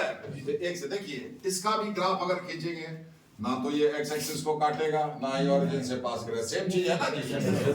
तो लेकिन y एक्सिस को काटेगा, कहां पर काटेगा, यही x 0 करो तो y 1 होगा यहाँ पर। अब यहाँ पर पेन रखिए, अब x का मान इधर बढ़ाइए, x जो बढ़ाइएगा 1 कीजिएगा 1/2 हो जाएगा, 2 कीजिएगा 1/4 हो जाएगा, 3 कीजिएगा, मतलब ये चीज ये जो आ रहा है इधर, इसका मिरर इमेज ये इधर हो जाएगा, नहीं है? जो x आप बढ़ा रहे हैं y का वैल्यू घट रहा है, ये 0 के करीब जा रहा है। x 4 कीजिएगा तो 1/16 हो गया, 5 कीजिएगा 1/32 हो गया, 5 यूनिट उधर जाइएगा तो 1/32 हाइट पर आ जाएगा, समझे? तो जो आप x का मान बढ़ाइएगा दूर जाइएगा, जो ये y tending to 0, very very close to 0, and y is 0 on x axis, y is very close to 0, y is very close to x axis। इसका ग्राफ है ना? ठीक। अब इधर आइए, x नेगेटिव कीजिएगा, जैसे x -1 दिए, आपका पावर -1 तो 2 आ जाएगा, -2 दिए तो ये 4 हो जाएगा, -3 दिए तो 8 हो जाएगा। जो आप इधर जाइएगा इसका हाइट बढ़ेगा, समझे? जो इसका ये फोटो है वो इधर आ जाएगा, है ना? जो ये है y एक्सिस में इसका मिरर इमेज, ठीक है? मतलब इसका photo a to the power x when a less than 1 ऐसा आएगा।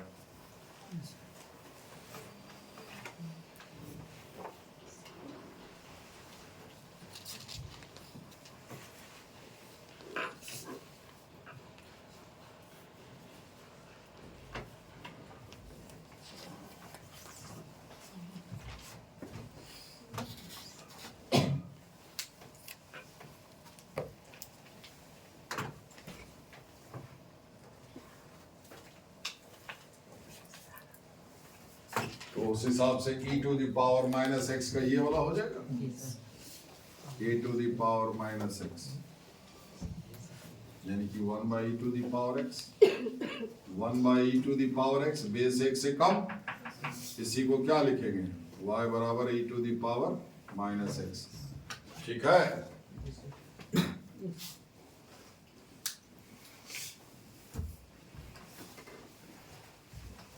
ये सब ग्राफ याद रखिएगा, स्टैंडर्ड फंक्शन है, इसका आपको पता होना चाहिए।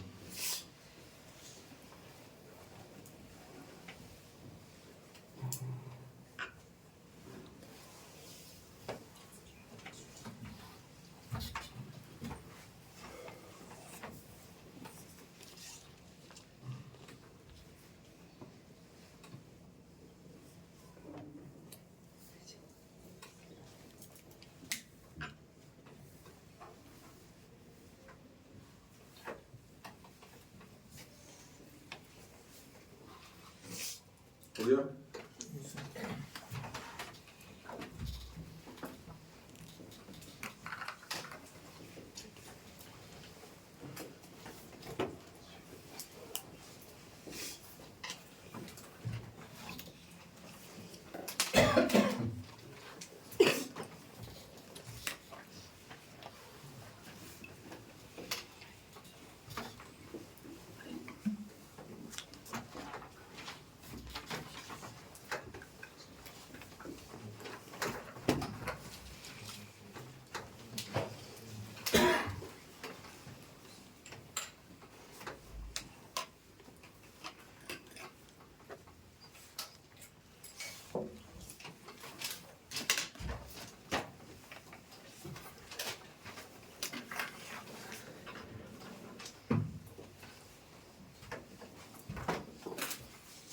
हो गया?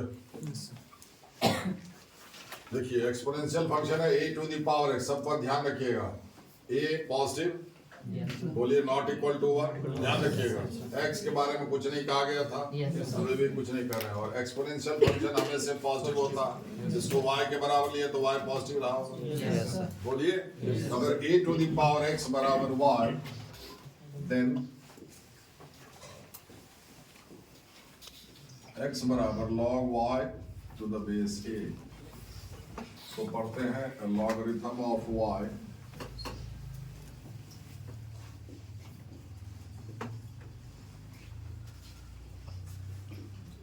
at the base a,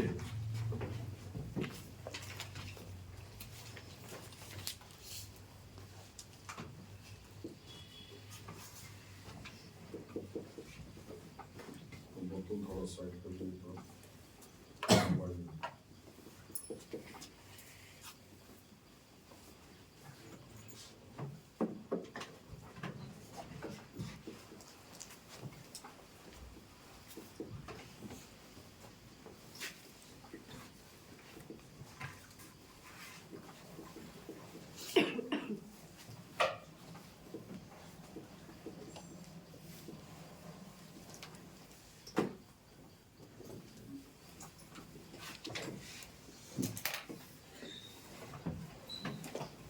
ठीक है? अब देखिए a to the power x equal to y, then x equal to, देखिए कैसे लिखा गया, x equal to log y to the base a, पढ़ते हैं logarithm of y at the base a, log y at the base a, ठीक है? ये ऐसा था तो ऐसा लिखा, अब ऐसा से ऐसा लिखेंगे, देखिए ये बेस, जिसको बेस बोल रहे हैं, लॉग हट जाएगा, बेस के पावर में ये इधर वाला आ जाएगा, समझे? a to the power x बराबर y, ठीक है? अब देखिए a to the power x बराबर y, y भी पॉजिटिव है, Yes. ए भी पॉजिटिव है कि नहीं? Yes. तो मतलब लॉग के आगे ऊपर नीचे दो नंबर लिखते हो, दोनों ही नंबर पॉजिटिव होना चाहिए, है ना? Yes. ये हुआ y का लॉगरिथम a बेस पर, तो y भी पॉजिटिव होना चाहिए, a भी पॉजिटिव होना चाहिए, है ना? ये एक हो सकता है, ये एक नहीं हो सकता है, बेस का नंबर एक नहीं होगा, समझे? ठीक, देखिए ये परिभाषा है, इसे हिलेंगे नहीं, इस पर कोई आर्गुमेंट नहीं चलेगा। इसमें हम बता देंगे एक क्यों नहीं होना चाहिए। एक तो बताया कि ये फंक्शन कांस्टेंट हो जाएगा, एक्स बदलते रहिए वाई सेम आएगा, तो फिर फायदा क्या डिफाइन करने का, लॉगरिथम डिफाइन करने का, समझ गए? समझ रहे? जहां नंबर बदले, मतलब यहाँ एक छोड़ करके कोई भी नंबर लोगे तो ये नंबर बदलेंगे तो बदलेगा।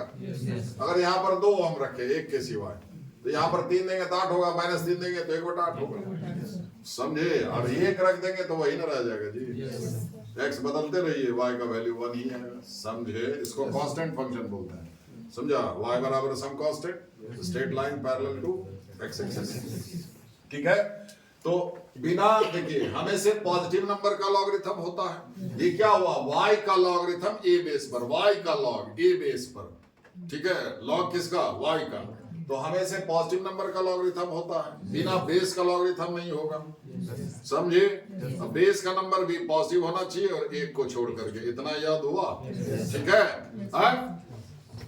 लॉगरिथम, अब x के बारे में तो कुछ नहीं लिखा हुआ कहीं, लेकिन x भी तो है, मतलब x के बारे में कुछ नहीं लिखा हुआ, मतलब x कुछ भी हो सकता है, मतलब लॉगरिथम का वैल्यू कुछ भी हो सकता है। कुछ भी से मेरा मतलब कोई भी रियल नंबर, 0, ये 0 भी हो सकता है, मतलब लॉगरिथम का वैल्यू 0 भी हो सकता है, पॉजिटिव भी आ सकता है, नेगेटिव भी आ सकता है। लॉगरिथम हमें से पॉजिटिव नंबर का लेंगे, लेकिन लॉगरिथम का वैल्यू 0, पॉजिटिव, नेगेटिव कुछ भी हो सकता है। जैसे मान लीजिए 2 टू द पावर -3 कितना हो जाएगा? 1/8। a to the power x बराबर y, तो x बराबर अकॉर्डिंग टू डेफिनेशन x बराबर log y to the base a, बोलिए 1/8 का लॉगरिथम 2 बेस पर, -3 नेगेटिव आया कि नहीं? 2 का पावर 3 करेंगे तो 8 आएगा। a to the power x बराबर y, then according to definition x बराबर log y to the base a, 8 का लॉगरिथम 2 बेस पर कितना आया? 3, ठीक है?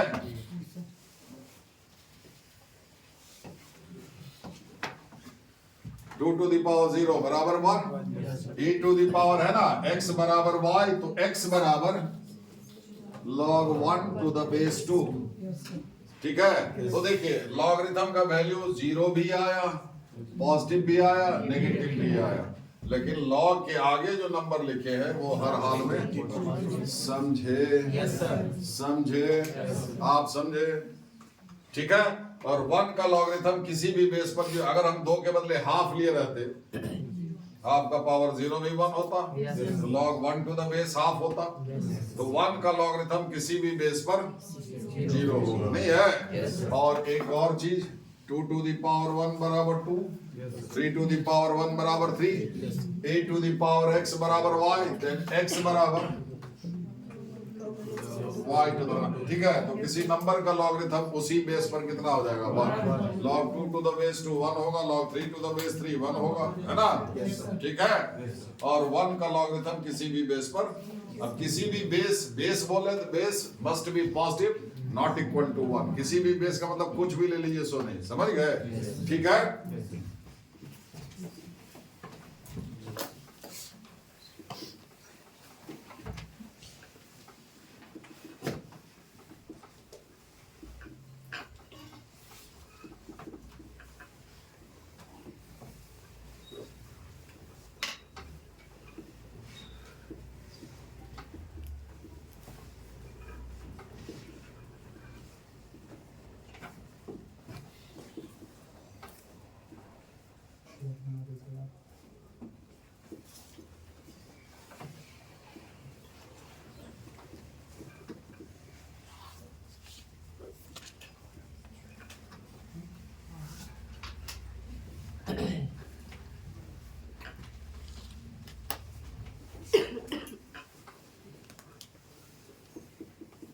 नेपियर्स लॉगरिथम, ये एक at the base E base पर लिया गया लॉगरिथम को नेचुरल लॉगरिथम बोलते हैं, ठीक है? एट द बेस ई। अब ई जो है ये एक इरेशनल नंबर है। जिस बिरादरी में रूट स्क्वायर रूट वाला नंबर को रखते हो, ठीक है, ई एक इरेशनल नंबर है और ई का वैल्यू ये लगभग इतना वैल्यू है, ठीक है, ये 3 के बिल्कुल करीब का नंबर है। तो जैसे log x to the base e, x positive होना चाहिए। नॉर्मली आप देखेंगे क्या वो मॉड में लिखा रहता है ऐसा, जब हम ये लिखे कि लॉगरिथम जीरो या फिर नेगेटिव नंबर का होता ही नहीं है। तो अगर log x to the base e हम लिखे हैं, ठीक है, तो x क्या होना चाहिए, जीरो से बड़ा पॉजिटिव, तब ये मीनिंगफुल है। अब यहाँ पर अगर आप mod x लिख भी दिए तो mod x तो जीरो है, जीरो से बड़ा होता है, तो जीरो से बड़ा तो ये होगा, लेकिन x जब जीरो कर देंगे तो जीरो भी, यहाँ भी लिखना पड़ेगा कि x जीरो नहीं है। mod x is greater than equal to zero, then what for, जब x जीरो हो जाएगा तब फिर क्या होगा। समझ रहे हैं हम क्या कह रहे हैं। इसलिए आप ये मत घबराएं कि आपको लॉग के आगे मॉड लिखा हुआ है, ठीक है, लेकिन मॉडलस जीरो भी होता है, तो वहां मेंशन करना होगा ना कि वेर, अब यही लिखे तो हमको क्या लिखना होगा, x is not equal to zero. अब इससे फायदा क्या है कि अब आप यहाँ पर x के जगह पर हाँ जीरो छोड़ करके बाकी नेगेटिव। अब यहाँ पर क्या है, आपको सिर्फ जैसे यहाँ पर 1 लिख सकते हैं, यहाँ पर 1 भी लिख सकते हैं, -1 भी लिख सकते हैं। मॉडल्स बताएंगे आगे, ऐसे जानते ही हो, बता चुके हैं, समझ गया, ठीक है, ठीक है।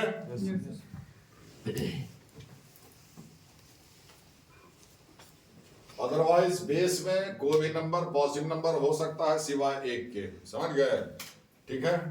10 बेस पर जो लॉग लिया गया उसको कॉमन लॉगरिथम जो पुराने जमाने में चलता था, ठीक है। अब अगर कहीं लॉगरिथम में बेस नहीं दिखाई दे तो वहां अंडरस्टूड है तो उसको ई समझा जाए, समझे।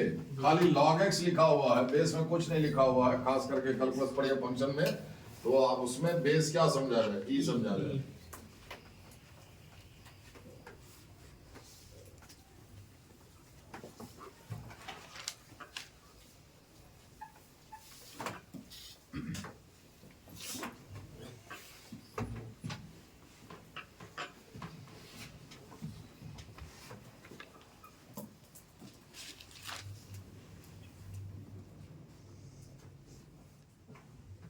देखिए अगर हम log x लें, यही y हुआ, मान लो बेस 10 लेते हैं, कोई भी नंबर ले सकते थे बेस में, x बड़ा होगा हर हाल में log x से। जब हम log x to the base 10 लिखे हैं, ठीक है, तो x क्या है, पॉजिटिव है, x हमेशा log x से बड़ा आएगा, समझ गया, बहुत बड़ा आएगा। अब देखिए log x to the base 10 में, log x में अगर x का मान बढ़ाओगे तो log x का मान भी सक्सेसिवली बढ़ेगा, समझे, लेकिन x के मुकाबले धीरे धीरे बढ़ेगा, समझ गए। जैसे x बढ़ाएंगे तो log x भी बढ़ेगा। जैसे अगर x का मान लो हम 10 कर दिए, समझ गए, log 10 टू द बेस 10, किसी नंबर का लॉगरिथम उसी बेस पर 1 होता है। कुछ शायद log का फॉर्मूला मालूम है कि नहीं, पावर में रहता तो वो पावर पीछे चला था, हम भी लिख देंगे।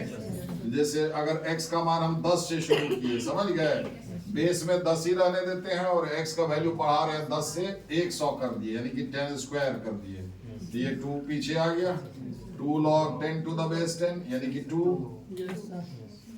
अब 1000 कर दे तो क्या आएगा, 3। अब देखिए x का मान 10 से बढ़ा करके 100 कर दिए, तो log x का मान 1 से बढ़ करके 2 पर ही है, बढ़ा ना जी, सबसे बढ़ा लेकिन x के मुकाबले धीरे, सो x हमेशा log x से बड़ा है। इसका अर्थ हुआ कि अगर x का वैल्यू log x में घटाएंगे तो घटेगा, बोलिए। अब इसका वैल्यू देखिए 100 से x का वैल्यू 100 से घटा करके 10 कर दिए, तो log x का वैल्यू 2 से घट करके 1 आ गया।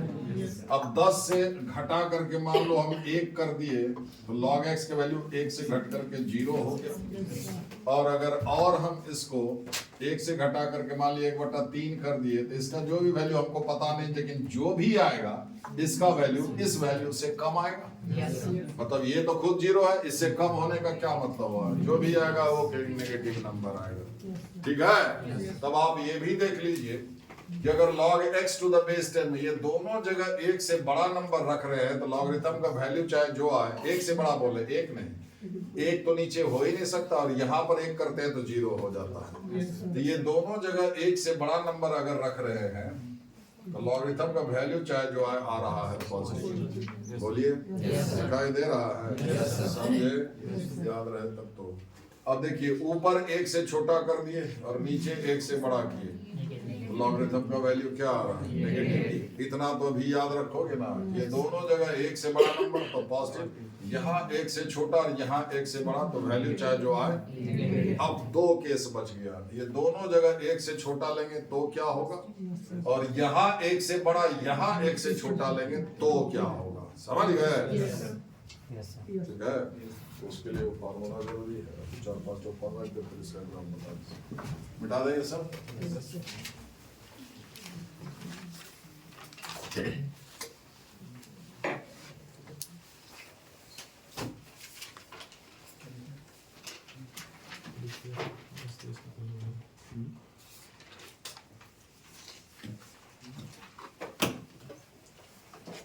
सारा खेल इसमें बेस अगर समझते हैं, सारा खेल बेस पर है।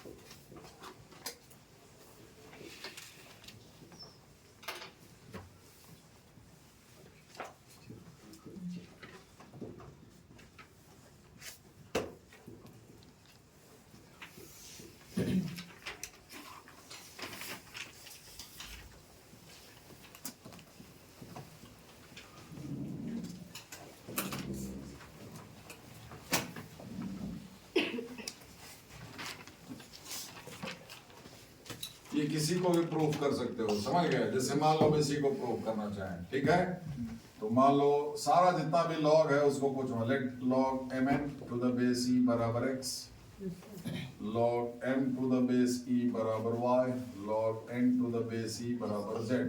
तो आपको क्या प्रूव करना है? इसको x माने तो x बराबर y प्लस z प्रूव करना है, ठीक है, ये ना है। तो इससे आप क्या कर रहे हैं, लॉग हटा लीजिए, सिखाया है mn अपने जगह पर e to the power x हो जाएगा। बोलिए, बेस के माथे पर इधर वाला जाएगा पावर में, m बराबर क्या हो जाएगा, e to the power y, और इससे क्या होगा, n बराबर e to the power z। बोलिए, तो ex बराबर क्या है, m इंटू n। बोलिए, ex बराबर क्या है, m इंटू n। m की जगह पर क्या लिख सकते हैं, e to the power y, n की जगह पर e to the power z। तो ये क्या हो गया, e टू द पावर, देखिए बेस सेम है, पावर इक्वेट कर लेंगे, x बराबर, किसी को भी कर सकते हो, समझ गए?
देखिए, log mn to the base e, log m to the base e। अब ये नंबर बढ़ा लो, यहाँ पर mn p कर दोगे तो log m plus log p, जो बेस यहाँ है वही सब जगह रहेगा।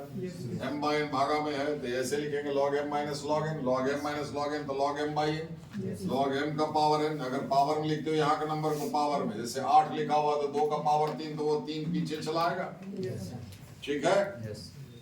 और यहाँ देखिए, ये जो भी नंबर है, जरूरी नहीं ई ही दिखाई दे आपको, कुछ बेस में कुछ भी, जैसे यही है, अगर आप 5 ले लिए, log 10 टू द बेस 5, देखिए ये दोनों मैच करना चाहिए, बराबर क्या हो जाएगा, ये 10 हो जाएगा, समझे? और यहाँ देखिए, लॉगरिथम का बेस का नंबर अगर पावर में लिखा हुआ है तो वो पावर को आप पलट करके पीछे, बाकी सब अपने जगह पर रहेगा, ये पावर, ठीक है। जैसे 16 16 को अगर आप 2 का पावर 4 लिख दिए तो ये पावर खाली पलट करके 4 है तो 1/4 हो जाएगा। यहाँ पर 1/4 रहता तो पीछे 4 आ जाता। log 5 to the base 2। Clear? Yes, sir.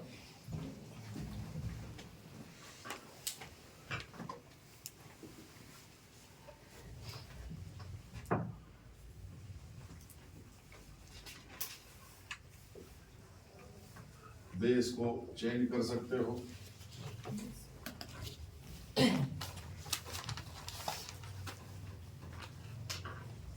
यहाँ देखिए ए का लॉगरिथम है बी बेस पर, ठीक है, बाद में लिख लीजिएगा, मिटा थोड़ी रहे। ए का लॉगरिथम है बी बेस पर, आप चाह रहे हैं कि ये बेस बदल जाए, बी के बदले सी आ जाए। जैसे मान लीजिए log 5 है, 5 का लॉगरिथम है 2 बेस पर, तुम चाह रहे हो 5 का लॉगरिथम 5 तो 5 रहे, ये 3 हो जाए। तो ऐसा आप कर सकते हैं। कैसे कीजिएगा? ऐसे log a, मान लो आप बेस में c चाहते हैं तो c लिख दीजिए, a रहने दीजिए, इनटू लिखिए, जो नंबर आप लाए c उसका log जो ओरिजिनल बेस था। जस्ट समझिए ऐसे कि a से b तक का सफर भाया c हुआ, a से c, c से b, तो a से b दिस वन। समझे? इसको आपका इंटरमीडिएट पॉइंट पर तोड़ सकते हैं। जैसे a से चले गए 2, log 2 to 3, और 3 से b ये आ जाते हैं तो log a से b हो जाता है। समझे? इंटरमीडिएट पॉइंट में जरूरत के हिसाब से तोड़ सकते हैं।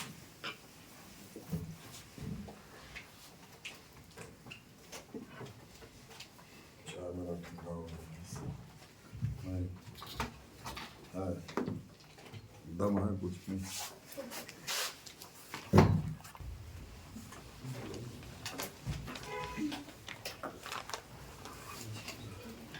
देखिए अब इसी से देखिए log a to the base c, log a to the base c बराबर क्या लिख सकते हैं? log a to the base b by log c to the base b। ये देखिए दोनों लॉगरिथम का बेस सेम है कि नहीं? है कि नहीं? इसको इन शॉर्ट बिना बेस का लॉगरिथम होता नहीं है, log a by log c लिख सकते हैं। यहाँ ये अंडरस्टूड है कि जो भी बेस लीजिएगा, यहाँ 10 लीजिएगा तो यहाँ भी 10 लेना है, यहाँ 2 तो यहाँ भी 2। इससे फायदा क्या हो गया? इसको भूल जाइए। log a to the base c को इसका log ऊपर में log a by log c, log a by log c को एक single log a to the base c, जो ऊपर है वो ऊपर रहेगा, जो नीचे है वो नीचे रहेगा। क्लियर? समझे? जैसे log 2 to the base 10 by log 3 to the base 10, इसको क्या लिख सकते हैं? log 2 to the base 3। ठीक है?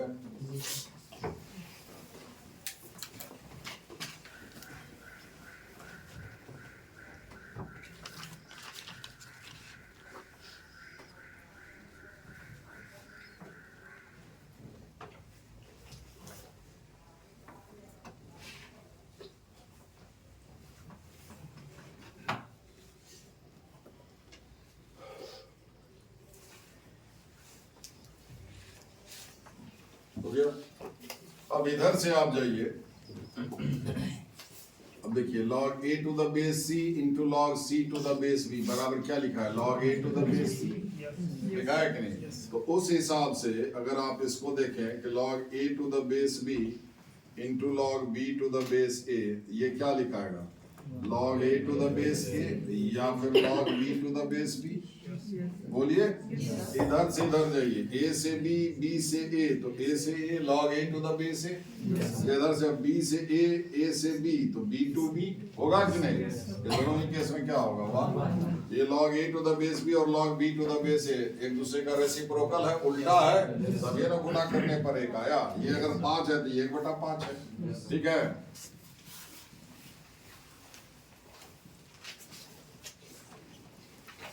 इससे क्या फायदा होगा? अगर ये लॉगरिथम है बेस, तो आप बोले कि आप चेंज कर ही सकते हो। जैसे इसी में बेस है 5 का लॉगरिथम 2 बेस पर है, आप चाह रहे हैं 5 का लॉगरिथम 3 बेस पर आ जाए, तो आप कर सकते हैं। लिख दीजिए 5 का लॉगरिथम 3 बेस पर, इनटू लिखिए, जो 3 आप लाए हैं वो उसका लॉगरिथम ओरिजिनल बेस पर।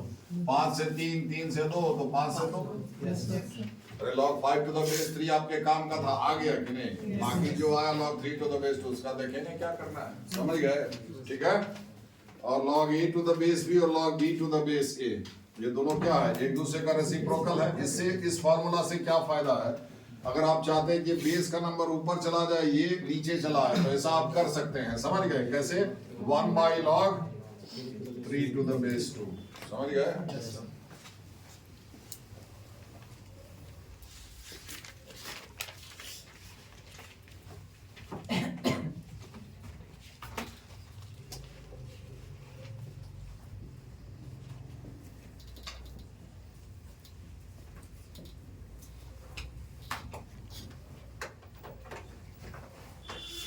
x to the power log y to the base है, ध्यान रखिए बेस सेम रखिएगा।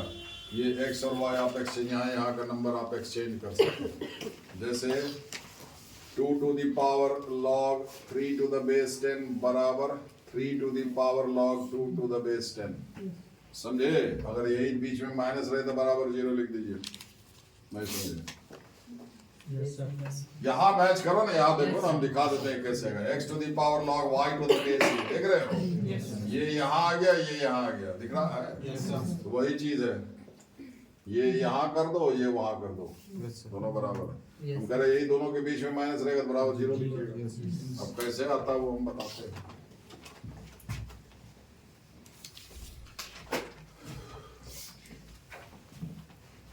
सुनता है? Yes, sir.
देखिए जैसे ये है,